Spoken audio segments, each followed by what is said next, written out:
अस्सलामुअलैकुम दोस्तों। उम्मीद है कि आप सब खैरियत से होंगे।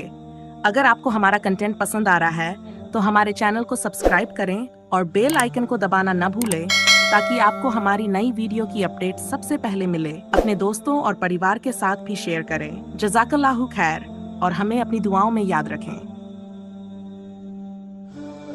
हजरत इज़राइल का वाकया एक ऐसा किस्सा है जो इंसान के दिल और दिमाग को झकझोर कर रख देता है। ये वाकया हमें ये याद दिलाता है कि मौत एक अटल सच्चाई है जिससे कोई बच नहीं सकता। हजरत इज़राइल, जिन्हें मौत का फरिश्ता कहा जाता है, का काम अल्लाह के हुक्म से इंसान की रूह को उसके जिस्म से अलग करना है जब उसका जीवन काल पूरा हो जाता है।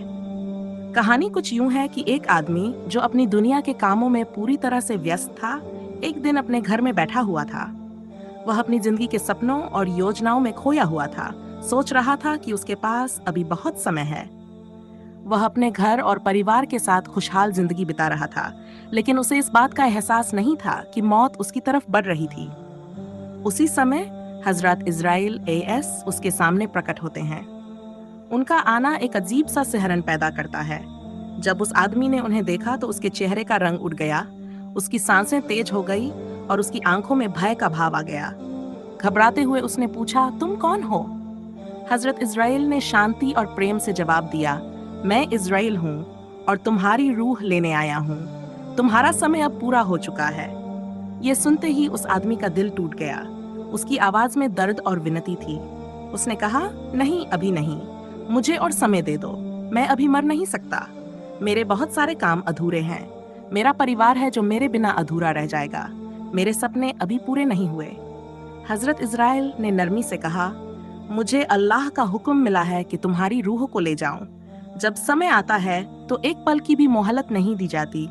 ये अल्लाह का फैसला है और इसे बदला नहीं जा सकता। उस आदमी की आंखों में आंसू भर आए। उसका दिल घबराहट और बेचैनी से भर गया। उसने सोचा था कि उसके पास अभी बहुत समय है, लेकिन अब वह सच्चाई का सामना कर रहा था। उसने हजरत इज़राइल से फिर गुहार लगाई, कृपया मुझे कुछ और दिन दे दो। मैं अपनी गलतियों को सुधारना चाहता हूँ। मैं अपने परिवार के साथ और समय बिताना चाहता हूँ। लेकिन हजरत इज़राइल का जवाब वही था, जब समय पूरा हो जाता है तो किसी को एक पल भी ज्यादा नहीं मिलता। यह दुनिया की हकीकत है कि हर इंसान को एक दिन इसे छोड़कर जाना पड़ता है और अब तुम्हारा समय आ चुका है। वह आदमी रोने लगा। उसके दिल में एक अजीब सी तकलीफ थी। उसका शरीर कांप रहा था, लेकिन अब कुछ भी नहीं हो सकता था। हजरत इज़राइल ने उसकी रूह को निकालने के लिए हाथ बढ़ाया। जब रूह जिस्म से अलग होती है तो वह एक दर्दनाक अनुभव होता है। ऐसा लगता है जैसे शरीर की हर हड्डी टूट रही हो।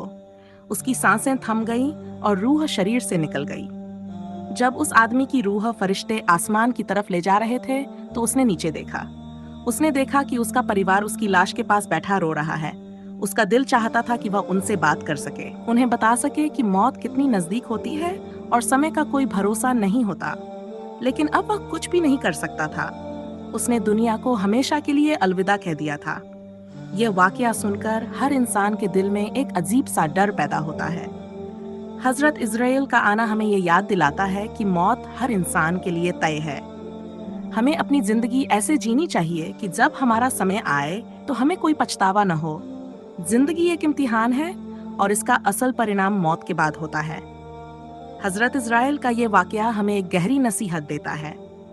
ये हमें ये सिखाता है कि जिंदगी का हर पल कीमती है। हम अक्सर अपनी खुशियों और दुनियादारी में इतने खो जाते हैं कि मौत के बारे में सोचते भी नहीं। लेकिन मौत कभी भी आ सकती है, बिना किसी चेतावनी के। हमें अपनी जिंदगी को ऐसे जीना चाहिए कि जब हजरत इज़राइल हमारे पास आएं, तो हम अल्लाह से मिलने के लिए तैयार हों। इस वाकये का हर लफ्ज इंसान के दिल पर गहरा असर छोड़ता है। हजरत इज़राइल का आना सिर्फ एक कहानी नहीं, बल्कि एक सच्चाई है जिसका सामना हर इंसान को एक दिन करना पड़ेगा।